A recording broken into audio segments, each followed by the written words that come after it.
I was in Brazil 8 years ago, and one thing I learned there, especially around this time during the summer, was never get in the way of a football game or a soccer game.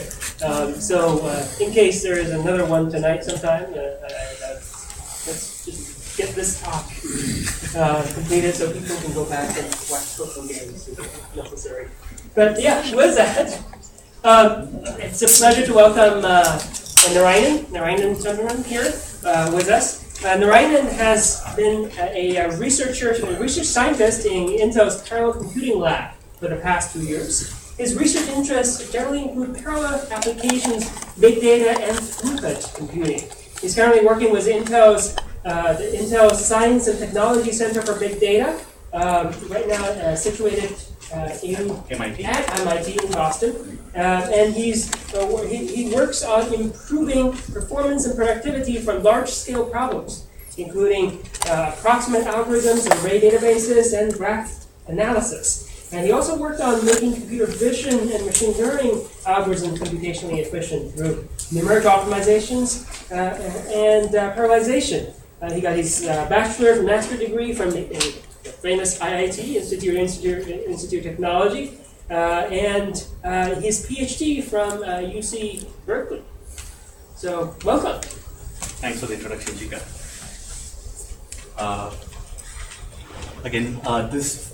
Today's talk is going to be about how do you do similarity search for a really large data set using locality-sensitive hashing. And this is actually joint work with folks at MIT as part of the Intel Science and Technology Center on Big Data Collaboration. So Jika asked me to say something about what's going on with what's Intel doing with big data. I work as part of this collaboration, and as part of the big data effort, we do have a bunch of different academic partners, though the main center itself is located at MIT, where most of the researchers are located. We do have other professors and students at University of Washington, Brown, CMU, UCSB, Portland State, and UTennessee. So kind of the whole gamut from HPC folks to database folks to algorithms people. And the center is focused on 5 major areas: big data databases and analytics. You have math and algorithms, visualization, architecture, and streaming. So hopefully this would cover all the V's of big data. And that's the website if you want to go. And we do have a blog that's actually getting updated pretty regularly with all of the research output from the different professors, students, and industry folks. And that's our viewer. There's also a Twitter handle that's actually being updated pretty regularly, so you can go there and get more information about exactly all the different research projects that are going on under all of the things. And I'm hoping to keep this talk pretty informal, so if you have any questions, you can interrupt me at any time and ask me. So before I go into actually any of the details about locality-sensitive hashing or Twitter or streaming, just want to give a high-level idea of why do we even bother doing approximate computing in the first place. The reason is when you do really accurate or exact computing, when you want 100% correct answers, typically you end up within the space of accuracy versus the size of data that you can handle versus how responsive your algorithm is. When you do exact computing, you've decided that you're not giving up on accuracy. You're going to have 100% accurate results, which means now you basically have only 2 things to play with. Do you want really responsive answers on a small data set, or are you ready to run batch queries on like a really big data set? That's basically the space you have. Whereas if you're willing to give up a little bit on accuracy, you typically have more freedom. So you could increase your data set size and still have responsive answers. Now, a lot of approximate algorithms, for example, if you're willing to give up, say, 5% of your accuracy, you can pretty much have 10x improvement in responsiveness. Similarity search is one of those, and we'll go into the details of exactly how that happens. And of course, this is not applicable to every single problem, but there are a lot of problems on which you could pretty much live by with approximate answers. And a similar story plays out for locality sensitive hashing. And what is the actual problem that we're dealing with here? It's finding nearest neighbors in a high dimensional space. So think about a really large data set, and you need to search for points that are near your points, where what is near is defined by your own distance functions. For example, in Twitter search, we've basically used word similarities. I can go into what it mathematically means. But for many different distance functions, basically your idea is you want to find points that are nearby in your data set. And locality sensitive hashing is actually a known technique for doing approximate near neighbor search of this sort. And it's kind of based on these locality sensitive hash functions. So it probabilistically aggregates nearby points, and you get very high accuracy. You could basically say, I want 95% of all my nearby points. So you will not get all 100% of all your all the points that are really there in your data set, but you could pretty much get very close to that and run it really, really fast. To give you an idea of why something like this might even be interesting, so people search Twitter a lot for doing things like topic detection, doing sentiment analysis, finding similar users. For a lot of things, you really need to you define similarities between different tweets or similarities between users, and then you need to do it multiple times on a really large data set. And example, why does this problem become harder? Is if you search for something like reindeer on Twitter, this search was conducted close to Christmas time, so you could probably see things like reindeer pretty much is the big, if you draw a word cloud of all your responses, you pretty much see reindeer, which is what you would expect, because it's there in every single tweet that you get back. But then you also have things like Christmas and food and something interesting. And if you want to expand this search, one way that people typically do it is not just near neighbor search, but neighbor of neighbor search. So you could take all of the tweets that we got here and do a second level search, right? So now your search has exploded, and what kind of results that you would get more interesting behavior. You see things like snow, let it snow, Santa Claus, Christmas, more and more interesting things. So it's not just about tweets that contain one term, but all the other terms that are related to it. And if you're going to do such a search in an exact fashion, this is going to take forever. So that's why. And if to make such a word cloud or to understand this, it's not really necessary that every single one of your search has to run with 100% accuracy. If you can get, okay, I'm going to return 90% of all your neighbors, that's good enough. And a lot of search problems do fall into this category. And why is this a big data challenge? Because you do have large number of tweets, and the data in which you're searching is very high dimensional. Text data, in this case, you just think of it as a bag of words model. Your tweet is just a bag of different words with no order. Then you're dealing with a data set in close to of the order of 500,000 words in English vocabulary. So that's the data, that's the space in which your data resides. Every single tweet can be thought of a point in this space. So doing neighborhood searches in high dimensional spaces is inherently hard. And of course, you also have problems like dynamic data, where new data comes in and you need to keep your results fresh.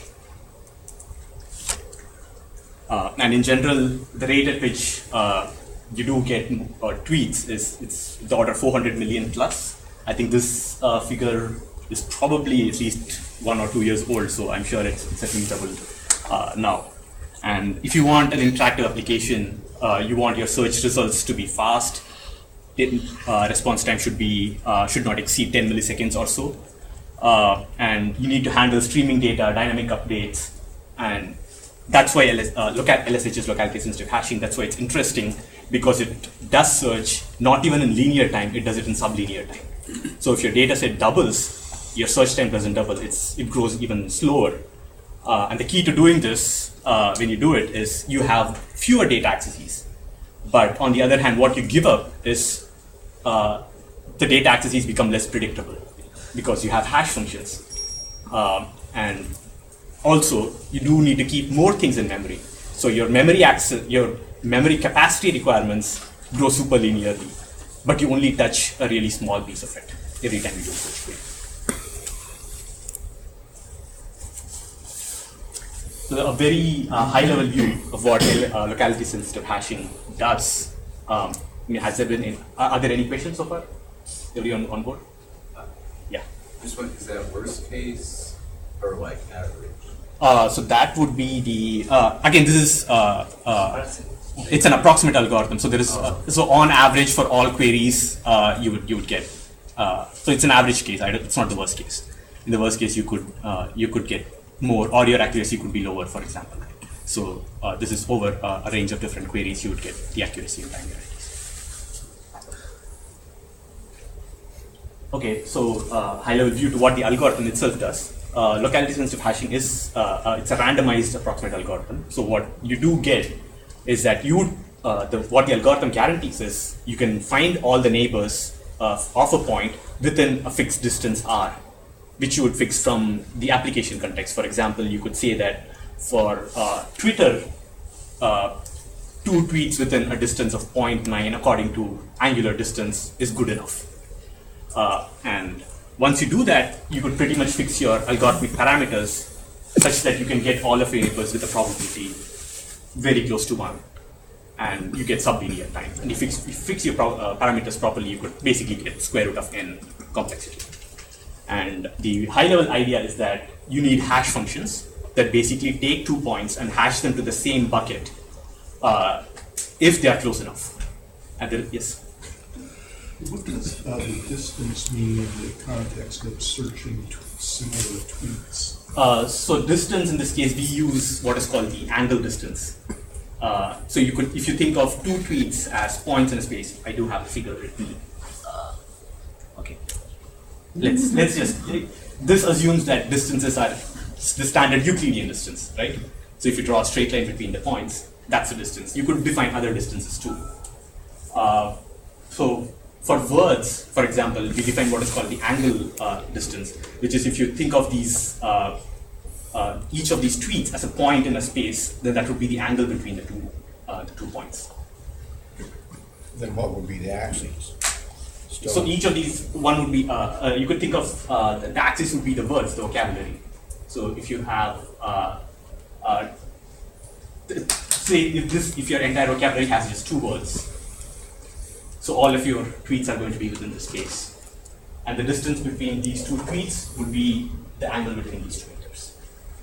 So is this similar or different than the cosine similarity distance? So this is the cosine similarity. This is just So basically, if you take the dot product of these 2 vectors, you get the cosine of the angle between them.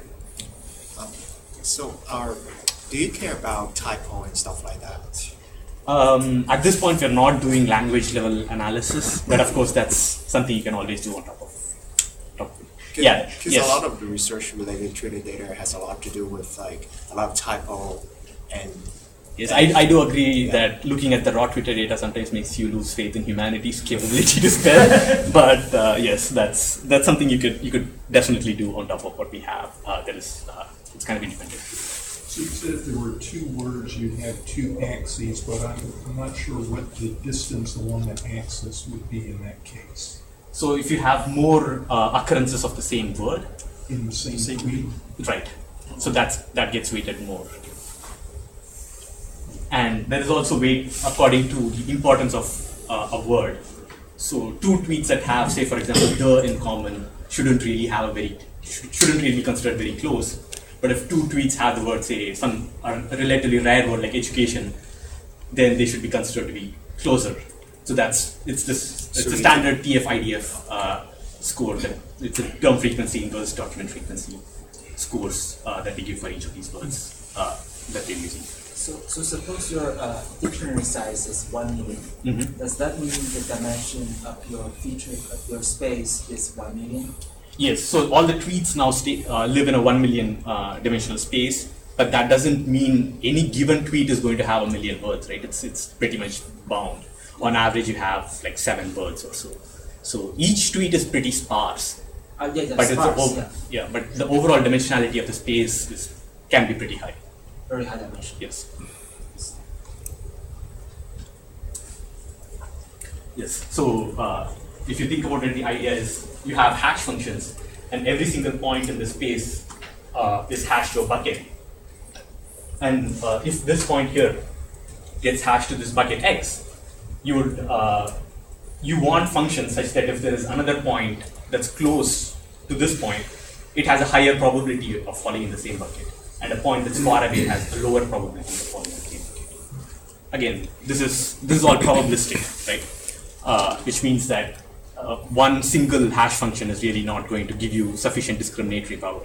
So what you do want is a series of different hash functions all clubbed together in specific ways. And the way LSH works is you have k different hash functions in order to hash into a single table, and then you have L different tables. So a single point X may fall in different buckets all over the place. Why do we need this? Assume you have only a single table, right? And your hash function basically gives you one bit, 0 or 1, which all you've done is basically taken your data set now and split it into two sets. And when you have to search for it, you basically search one half of it, right? So it's not very discriminatory, but you have a pretty high chance of finding it. So when k increases, which means the number of buckets in this hash table increases, then 2 points that fall into the same bucket means that they actually truly are close to each other in the data set.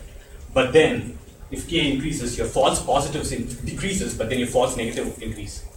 So it's the standard precision versus recall, if you are familiar with the information retrieval thing. So you could either increase one or the other.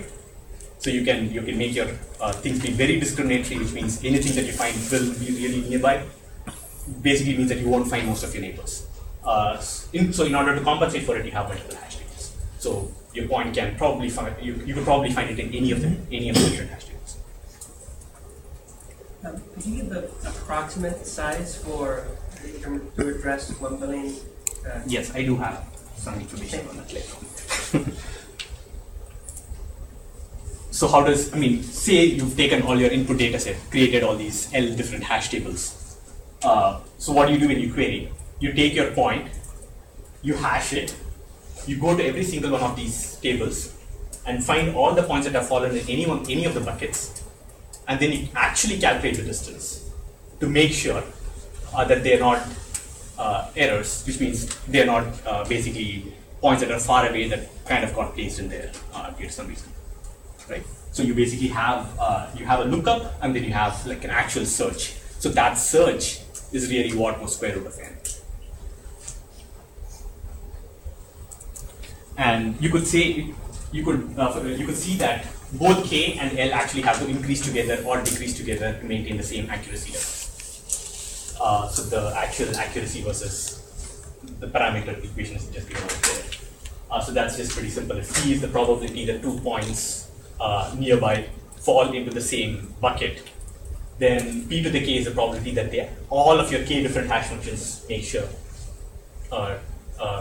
that 2 of the points will fall here, and this is the probability that 2 points are actually close by, but they never fall in any of the hash tables. For small k and l, most of your time is actually spent in the filtering step, because the hash tables are pretty, like each of the hash buckets are going to be pretty large.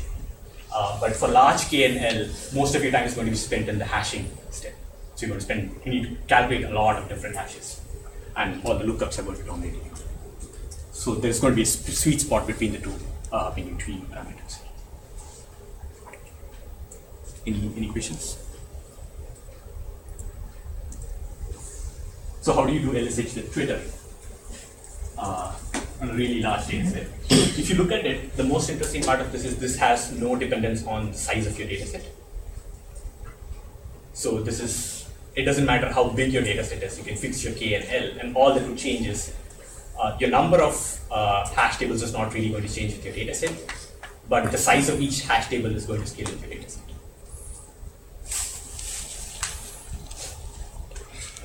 The hash function that we use is based on the angular distance, and the idea is this: use random hyperplanes. So think about a 2-dimensional space, and I'm just going to draw a random plane in this.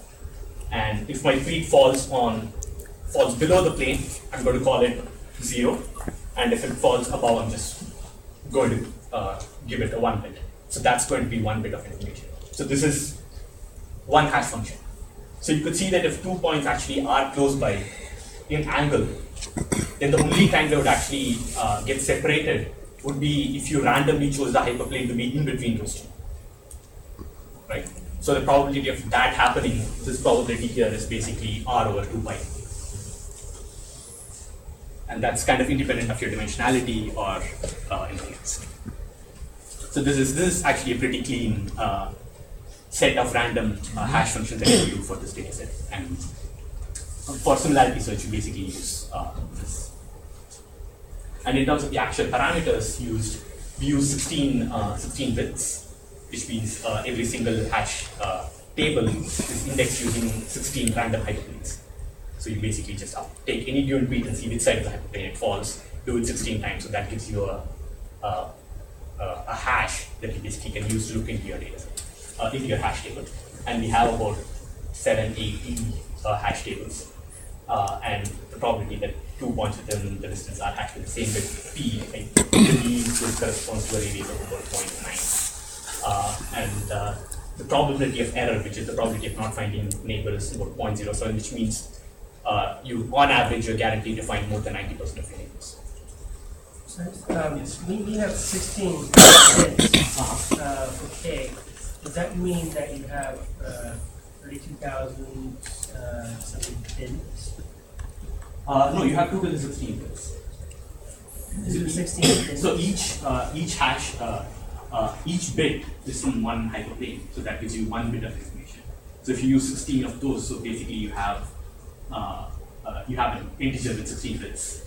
Which is 32,000 something. No, it's 2 to the 16, right? So that's 2 6 times 2. It's huge. But there's another trick that we use to get around that. I'll discuss that. So we don't actually use all 16 bits in one go-to index. We split it up into 2 pieces of 8. So that, and we share that information between hash tables. I think I forgot how Yes. you produce the hash tables. What's the difference between two hash tables? They just have different hash functions. These are all randomly generated hash functions. Right? So you just randomly generate a hyperplane. Okay, so I see. So you could kind of think of it as you actually have k times l different hash functions. I see. So then I don't understand. Oh, but in your equation you have k down there. Yes. I was thinking that why don't you just have k times l? No, because if you look at the previous, so there is a and an or effect going on. So the more k's you have, you're kind of forcing that this matches and this matches and this matches and this matches. Whereas between different hash tables, you have an or effect going on. So you either match in this table, or you match in this table, or you match in this table. So that's, you kind of balance all three. So you don't want the hash table size too big. The hash table sizes kind of depends on your input data set. Like k basically determines the number of particles.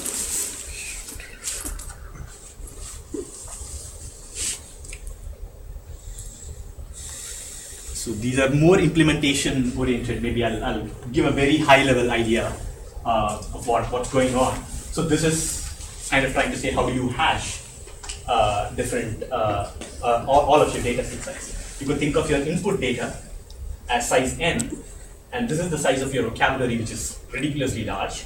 But then each point only has non-zeros in like a very small number of entries, and you have these hyperplanes, which basically correspond to your hash functions, and you're basically kind of doing a dot product between these two, right? So if you need to find all the hash functions corresponding to this suite over here, you just need to look at the corresponding hyperplanes.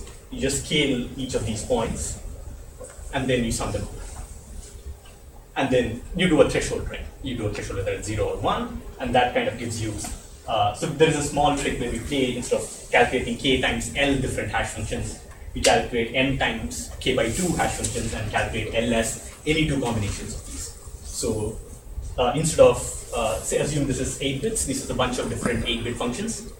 And if m is 40, I will create hash tables. Hash table 1 would basically take the first and second combination, first and third, first and fourth.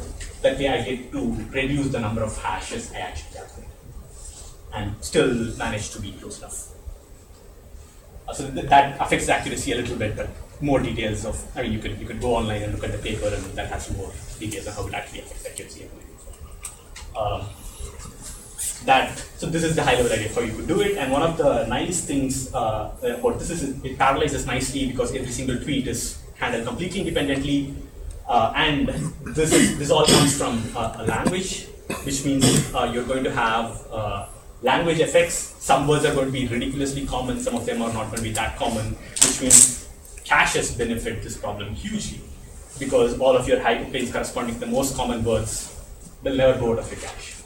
So this, yes. When you say caches, do you mean the baked replacement management policy benefits it, or those No, this is benefits? So I mean, this like all of this data set is going to be large. It's not going to fit in any one. Like it's only going to fit in main memory. That's what we're assuming. It's not going to actually fit on the cache. But definitely on the low level, the last level cache of the CPUs is big enough that you could fit a lot of these hyperplanes corresponding to the most common words. That way, your problem is not really bandwidth down on CPUs. It's pretty much compute power.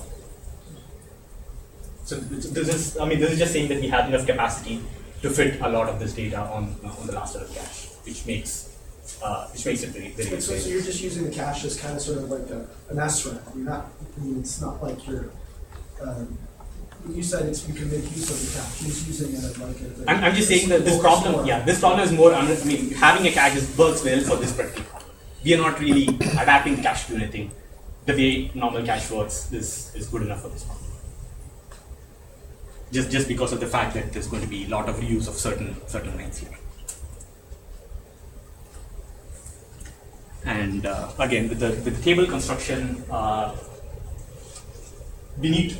You could think of this problem as not just a hashing problem. The right thing to think of it maybe you don't have to hash it, but you're just partitioning your data set into 2 to the k different pieces, right?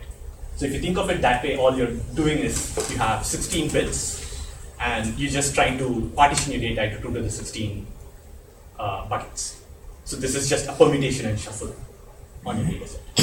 So you're not really doing dynamic memory management and moving things. It's just that. So you could think of it as if all you had is 1 bit, so it's just zeros and ones. Think of what you would do if you had to do a bucket sort.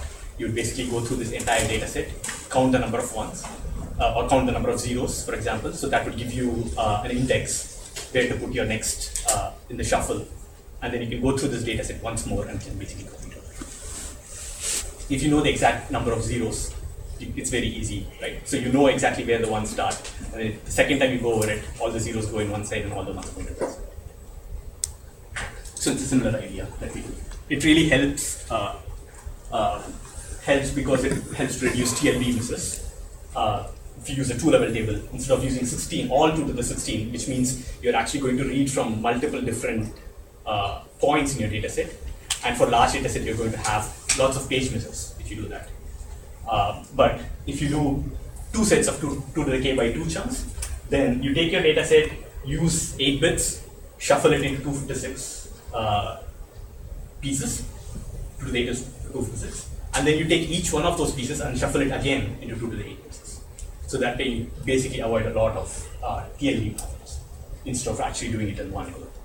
And this also helps us because you basically only have m different k by 2 combinations, and the first hash table is basically a combination of these 2. The next hash table is maybe a combination of 1 and 3. So you have all of these quadratic combinations.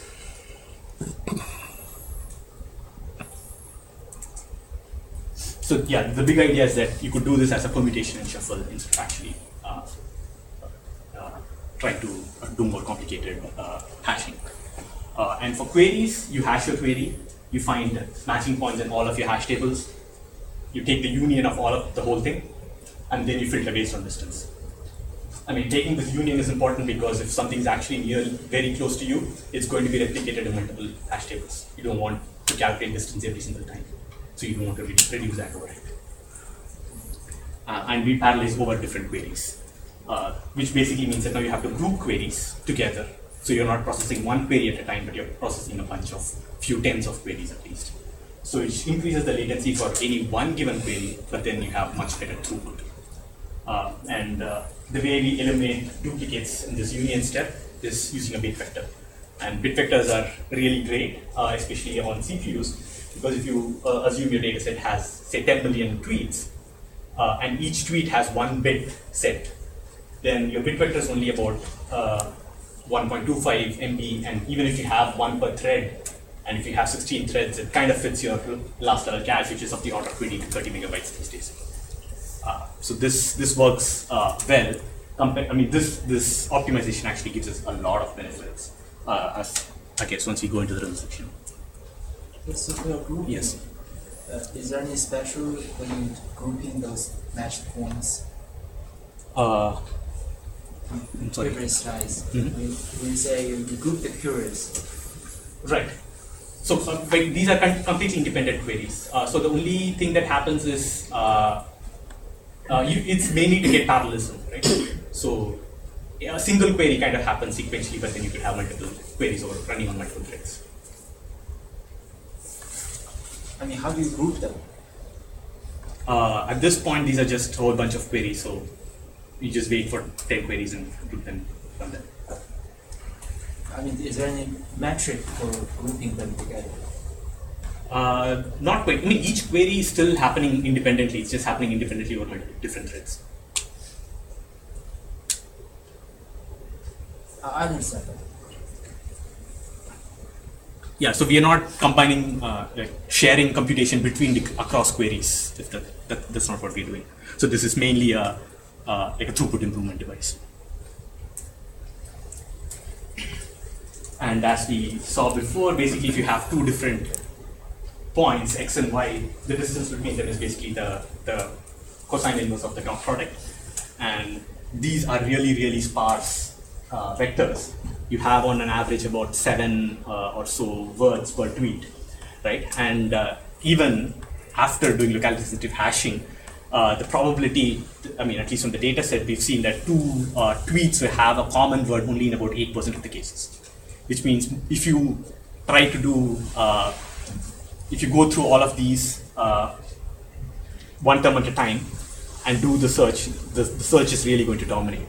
So again, we do the same trick and form a bit vector over the query in the vocabulary space. The earlier bit vector was over the number of tweets. This is over the vocabulary size. And this is actually much smaller because this is only at the order.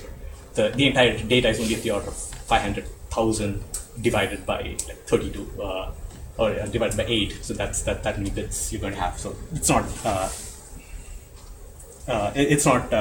it actually fits within your L1 or L2 I guess. And overall, this step is mostly dominated by the memory bandwidth because you have to fetch all these queries from your main memory. And SIMD doesn't help a lot within a single sparse dot product because you don't really have a lot of work to do. Because you only have around 7 words per tweet and most of them don't even match, so you don't have to actually even do the multipliers. And some of the other optimizations are software prefetching. That helps a little bit, and using large pages because given how large your data set size is, if you're going to repeatedly access random points in this data set all the time, you're going to run into page misses. Do you use 2 megabyte page or 1 Yes. GB page? What did we use? No, we used 2 meg. We didn't use 1 GB page. So if you look at the results, so how fast does LSH get? So we have a single node system which basically has about 10.5 million tweets, and the runtimes are averaged over 1,000 queries. And for comparison, we use an inverted index, which is basically what you would expect, right? So you have, for any given word, you have a list of tweets that actually have that word. Assuming you construct this inverted index somehow and you know it's fast, all you're trying to do is if you do it exhaustively, you actually have to do all of the distance computations for any given query. There's really no way around it. I mean, you can't build something like a KD tree, which is what you would do if you have a small dimension. If you're 2 or 3 dimensional data, you would construct something like a KD tree. But if it's 500,000 dimensional, you just can't do anything. If you can do an inverted index, so this is the number of actual distance computations you would have to do. So this is just you take a union of all of the tweets for every single word in your query, and then this is just the time to do the distance computation. This is not even looking at how good your inverted index is. It doesn't matter how good your inverted index is. You have to do all of these. If you have to do all of these distance computation, you're going to be an order of magnitude faster, but you're only going to be there. But if you do LSH, you're going to be an order of magnitude faster than even inverted indexes, right? Because on average, you are reducing the number of distance computations by a factor of 10. And to give you a rough idea of what the performance is, if you have around 10 million or 10.5 million tweets, to initialize it, which means create your hash tables, create your data structures, it takes about 15 seconds. And to run 1,000 queries, it takes about 1.4 seconds. So on average, it's about 1.4 milliseconds per query. Or the other way, your throughput, right? How many queries per second can you process a year? And with streaming, you can, the way we do it is we have a small data structure on the side that we call the delta table. So every 100K tweets, we push things into a delta table, which is not packed and optimized the way our LSH is. But it's easy to insert things, but the query performance is going to be slow. And the time taken to insert it is 400 milliseconds, so that's the amount of time you need to wait to insert something. And once your table is full, then you merge it back. And if you think of this as a system that's continuously running all the time, constantly adding in tweets, and once your memory gets full, it starts deleting tweets and so on. You could kind of, the streaming overheads would be of the order of 2% with this. So you made an interesting point here, is that you're pre-packing the data structure, right? And then you're streaming, right? So one of the things that I find really interesting is that one of the things that Intel talks about a lot is that how caches enable them to be more productive. And you've just disproven that. Because by streaming it, you're essentially locality enhancing and then moving data into the cache before it's needed, doing whatever your operations are, right? So in this case, it seems like what would be really beneficial for you is a software managed cache like NVIDIA GPU runs. No, but all of these data sets are big enough that, I mean, for example, the 10.5 million data tables are never going to fit in cache at any time. No, but I mean, if you're managing the cache explicitly, which it seems like you could do, you can move data and stream it in, right? You don't need a replace automatic thing that moves data in for you because you've already locality enhanced the data structure. No, but the data sets are still going to be pretty large. They are not going to really fit in. For example, if you think of like, to give you an idea of how much memory you're going to need, right? So assume you have 10 million data points, and think of a hash table is it's just a set of indices. It doesn't have the actual data, it's just a set of indices, right? Shuffled together. Each of them is a 4 byte integer. So you have, say, 40 megabytes per hash table, and we had of the order of 1,000 hash tables. So that's like 40 gigs of memory. But how big is that that automatic packing that you get to get locality enhancement? How big is? Because what it seems like you're doing is you're building that on the fly. Once you've got enough tweets, right? You're building that data structure on the fly, and then now that you've enhanced the locality, now you're going to operate on it in parallel, right? I'm not sure what you mean by enhancing the locality. Well, didn't you say that you wait till you have like 10,000 tweets, and then and essentially you pack it? Isn't that what you just said? Right. So the streaming table, for example, it's basically something very simple. Like you basically have a dynamically adjustable data structure, right? So this is also a locality LSH table. It's just not a tightly packed LSH table. So this is something that has, you could think of it basically as you have a linked list and you have hash tables the normal way. You basically add things, right? So that's how the streaming table is.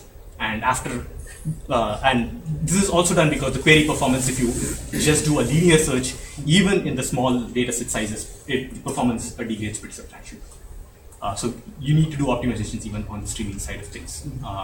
So we maintain the streaming table as an LSH, it's just not as optimized as the packed data structure. I guess maybe what I was really saying is that if you're moving the data through the cache, right, it doesn't matter how small the cache is, you just size it, you block it, you cache block it to the size of the cache, and you stream it through, right? No, but even for small problems, even the streaming table is not really going to fit in cache. But you just block it, you cache block to the size of the cache. You don't have to put all of it in. You just chunk it and put whatever fits into the cache, and then you operate, and then you get the next chunk. Right? That's just cache blocking. Right. But that's going to happen automatically in any case, right? Maybe the we hardware can. is going to do that for you. Right. Yeah, that's what I was saying. Is the hardware is like, I guess if your data structure is completely contiguous, it will. But I'm just saying is that at that point, you know what the memory access pattern is. Why do you need that hardware to do it for you? Why not just explicitly move it in and just have a bigger SRAM? That's all. Sure. Is that what your board will be able to provide? Okay, help me out. What size is going to be your cache? No, what I'm saying is What size is your target market? For your product, completely separate. Sorry. What size is your front end processor? Please educate us. What in terms of order magnitude? How big is will be your what size of the magnitude? Order magnitude. Please educate us. How big is your cache? Just how many bang your product? What size will be your cache? Well, it seems like you already know the answer. No. You just keep mentioning cache, and I thought one of the key things that keep missing each other. You guys is just like how he's talking about on die cache, and I like to be educated about how big is your size for your cache when you say I'm cache. not talking about how big. Yeah, how big is the cache? When you keep missing the size of cache. Yeah. Okay. So what I'm getting at is that it's not so big as the size of the cache, it's how you flow data through it, right? So if you remember the cell processor, it only had a 256 kilobyte cache, right? But it had a hardware VMA, right? So you can do the same tricks on a, essentially, if I have a cache, like an Intel chip, I can do cache blocking and all the way down to register level blocking, right? And then that way I never miss the cache, because that way if your data structure, if your problem is really memory bound, right? You don't want to miss cache, and that's one of the things you said. So all I was getting at, right, is the way it seems like you're using it, right, is you pre-pack it, right, and then you let the hardware, just essentially move it in, because the way an Intel x86 cache works is if you have an affine access pattern, right, it recognizes it and it prefixes into it automatically. And all I was saying is, at that point, you know what the memory access pattern is, you've already pre-packed it. If you went one step further and you have a programmable DMA, right, you can have a little bigger cache, and you don't need that, because the replacement management policy is only good, essentially, for least recently used, right? Or, so it's temporal spatial locality. But if your problem is highly dynamic, like yours is, once you've prepackaged it, you really want to DMA it. The problem with that is. That's what I was talking about. Okay, so the problem here is this. Okay, we can talk to the next one. So even if you go to the 260K to the next order magnitude, look at the size of the L. Okay, his order magnitude is actually about 1,000. Okay, we take this offline and we'll do the math on both sides. Okay. But the problem here is this. Talking about moving cache misses level 3 and on. So even within a given hash table, you're going to read all of the points within a single bin, right? The way the hash tables are packed is all you have are indices. And those indices correspond to completely different areas in memory. So you can't really DMA until you read the table itself. Yes. Right? So this is not an automatic, there is no affine pattern here. Yeah. So that's why, as I mentioned before, software prefetching helps. Because there is a small index table that you're reading first, and then the actual data that you're going to read afterwards. Because that's a pattern that's kind of hard to, it's hard for the hardware to recognize automatically. And so some of the effects of optimizations, this is all just on a single node, is on the hash table creation part. If you don't do anything, it's probably around 60 seconds or so. You do move from here to doing two-level hash tables, which means you don't shuffle everything as 2 to the 16-bit indices, but do it in 2 steps of 2 to the 8, 2 to the 8.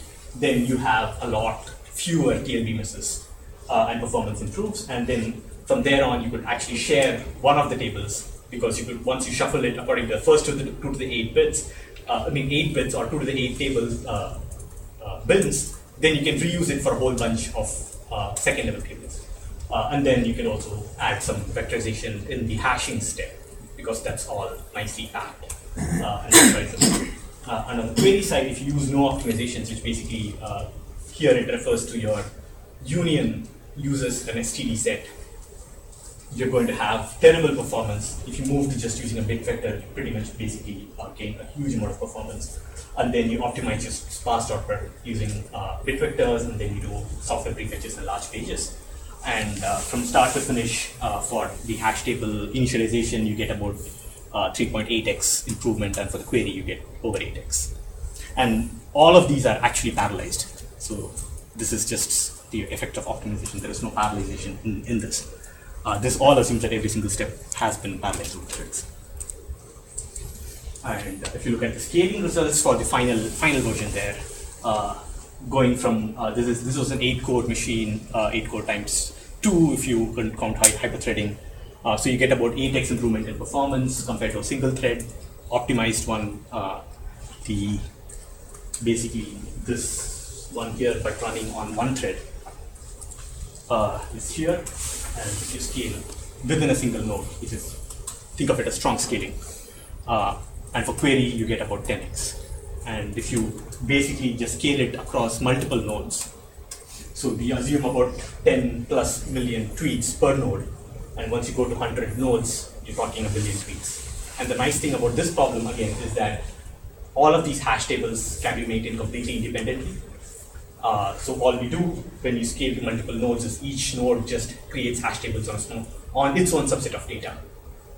And it just queries itself, finds the actual points that it has that match the query, and just sends over the data structures. Did the large pages really improve things? It didn't look like that. It did a little bit. It's probably not all that obvious. Yeah, but there's a small improvement.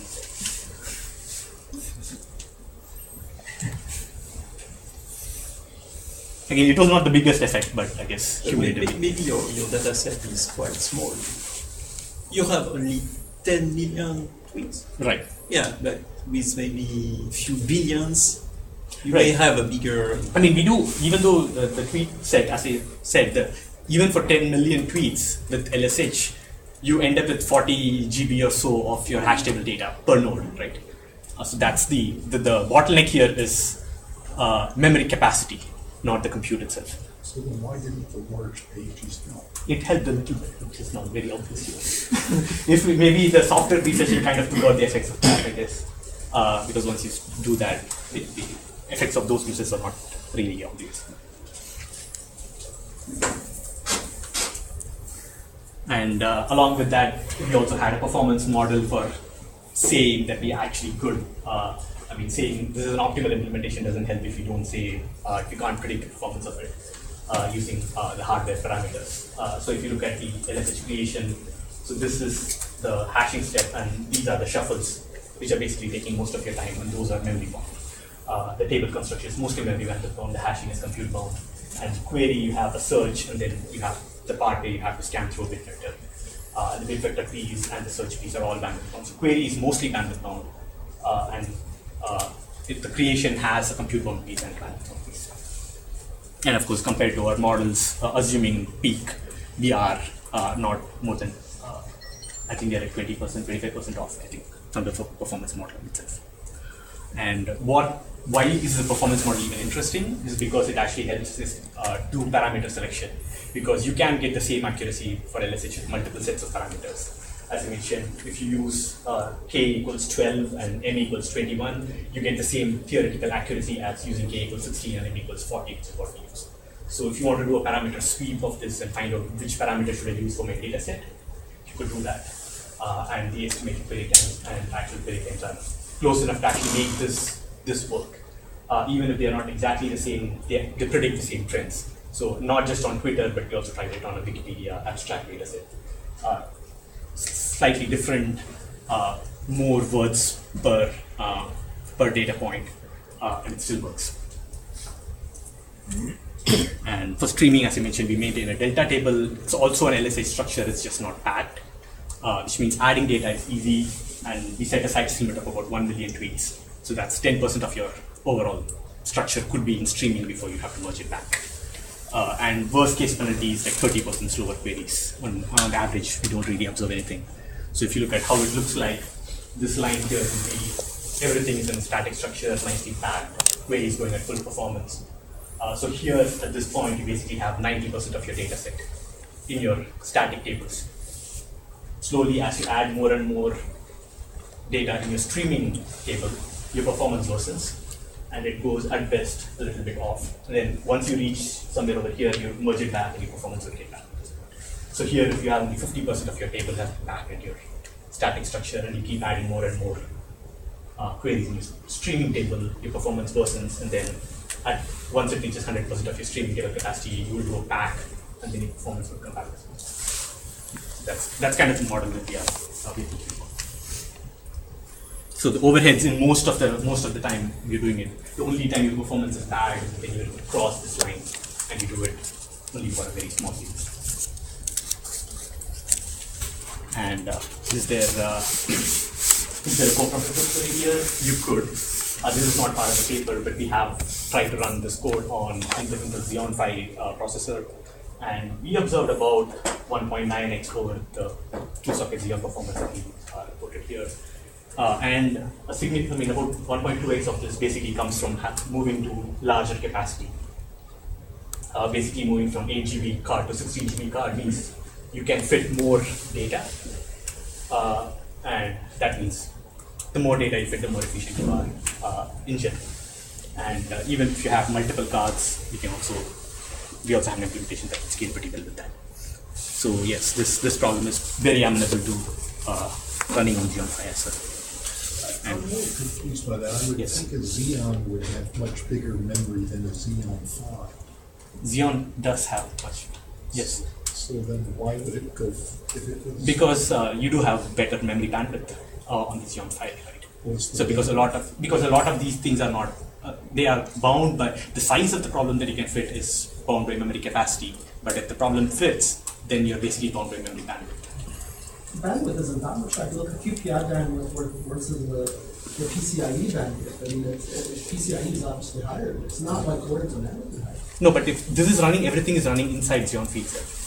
If you're assuming it's running in native mode, it's not thought of as offload. I mean, you're not moving data back and forth over PCIe, assuming things are pretty much resident on Xeon. Would you say your whole problem is bound by memory access latency because of the memory bandwidth latency of the packing? Because you said you had a pack for data structure. Right. Yes, but that's a one-time cost. I mean, you assume that you are not going to pack all the time. You're going to run queries most of the time. Right, and the idea is that we have a distributed in-memory multi-threaded DSL system that's capable of handling streaming and high performance, and we have performance models, performance results.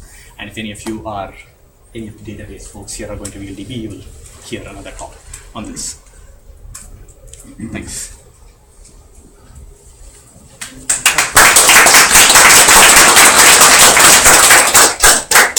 One question. Yes. About when you're randomly choose the hyperplane for your hash table. Right. Have you tested if you choose different random tables, would the performance change? These are selected basically randomly, so this is a probabilistic algorithm, right? So on average, you're going to get the same. Because I think, suppose you only have a dictionary of size 2, and I think in that case you only need one hyperplane. That's enough. No, you could have you have lots of data points, right? So there is a dimensionality of the data and the number of data points. I didn't understand it. So a hyperplane would basically divide your data into two pieces. But if you have n points, then this would, if you choose it randomly, you're going to get n by 2 points on each side. So it's not going to be terribly discriminated. So it's not dependent on your dictionary size. It's dependent on the size of your data. What is? I'm sorry. So I forgot that.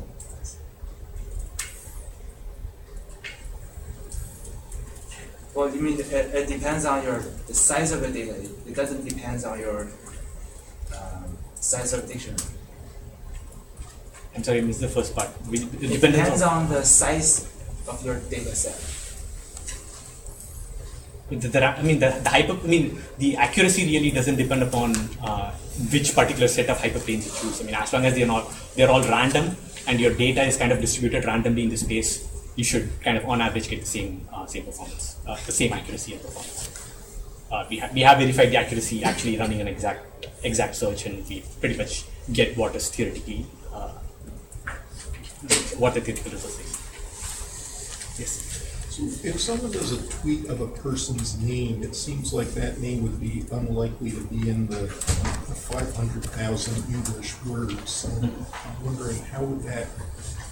So the other question is like, how do we even get the vocabulary set? At this point, we're just basically have the entire data set and pick the top 500,000 most commonly appearing words, right? That's kind of what we're doing.